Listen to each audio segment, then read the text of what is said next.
മുംബൈയിൽ മലയാളി യുവാക്കളടക്കം 300ഓളം യുവാക്കൾ ജോലി തട്ടിപ്പിനിരയായി. കോടിക്കണക്കിന് രൂപ തട്ടിയെടുത്ത പ്രതികൾ മുങ്ങിയതോടെ 3.5 ലക്ഷം മുതൽ 5 ലക്ഷം രൂപ വരെ നൽകി ചതിക്കുഴിയിൽപ്പെട്ടവരാണ് നീതി തേടി പോലീസ് സ്റ്റേഷൻ കയറിയിറങ്ങുന്നത്. വിദേശത്ത് ജോലി വാഗ്ദാനം ചെയ്തുള്ള സ്ഥിരം തട്ടിപ്പ് മോഡലാണ് ആവർത്തന കഥയാകുന്നത്. So we have paid around 4 lakh and we got cheated. ഇക്കുറി വിദ്യാസമ്പന്നരായ യുവാക്കളായിരുന്നു ഇരകൾ. ടോട്ടൽ ഇപ്പോൾ അടച്ചേക്കുന്നത് 3.5 ലാക്ക് ഞങ്ങൾ രണ്ടുപേരും അടിച്ചുകൊണ്ട് ലക്സംബർഗിൽ പോകാൻ വേണ്ടിയിട്ട് ഓഫർ ലെറ്ററും ബാക്കിയെല്ലാം ഡോക്യുമെന്റേഷനും വന്നിട്ടുണ്ടായിരുന്നു. ഒരു ഡോക്യുമെന്റ് ഉണ്ടായിരുന്നു ATS എന്ന് പറഞ്ഞിട്ട്. ആ സാധനം ഇതുവരെ വന്നില്ല. ആ സാധനം വരാതെ ലാഗ് അടിച്ച് ഇപ്പോൾ 8 മാസം 1 വർഷമായി. ഇതിനായി കൂട്ടുപിടിച്ചത് ഇവരുടെ എല്ലാം ഓൺലൈൻ വിഹാര കേന്ദ്രങ്ങളും.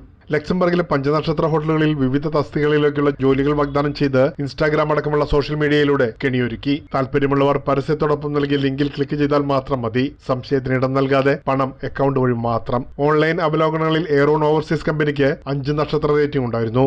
കാരണം ഈ റിവ്യൂ ഒക്കെ നല്ല റിവ്യൂ ഒക്കെ ഇവരെ ഇടാൻ ആര് ഈ കൺസൾട്ടൻസിക്കാരെ ഇടാൻ അത് ഞങ്ങൾക്ക് പിന്നെ മനസ്സിലായത്. ഇതോടെ നിരവധി യുവാക്കളാണ് നേരിട്ട് ഓഫീസിലെത്തി ചതിക്കുഴിയിൽ ചാടിയത്. ഹോട്ടലിലേക്ക് ഡ്രൈവർമാർ, അടുക്കള ജീവനക്കാർ, പാചകക്കാർ തുടങ്ങിയ തസ്തികകളിലാണ് നിയമനം നടന്നത്. ഇതിനായി 3.5 ലക്ഷം മുതൽ 4 ലക്ഷം വരെയാണ് ഈടാക്കിയത്. ജീവിത സമ്പാദ്യം മുഴുവൻ നൽകിയാണ് തൊഴിലെടുത്ത് ജീവിക്കാനുള്ള മോഹത്തിൽ ഇവരെല്ലാം ചതിക്കുഴിയിൽ വീണതെന്ന് ബന്ധുവായ കൃഷ്ണൻകുട്ടി നായർ പറയുന്നു. ഒരു 1-2 ആൾക്കാരെന്ന് പറഞ്ഞാൽ എൻ്റെ ജീവിത സമ്പാദ്യം മുഴുക്കാൻ വേണ്ടിയിട്ടാണ് ഞാൻ ഇതിന് വേണ്ടിയിട്ട് കൊടുക്കുന്നത്. ഇനി ഒരു രക്ഷയുമില്ല.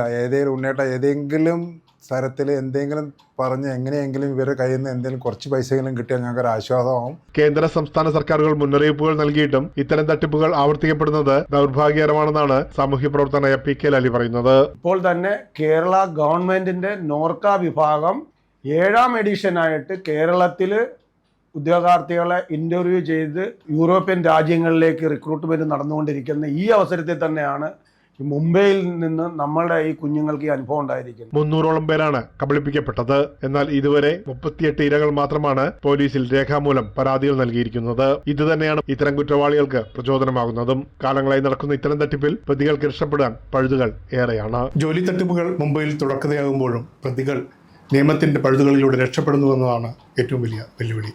പ്രേംലാൽ, കൈലി ന്യൂസ്, മുംബൈ.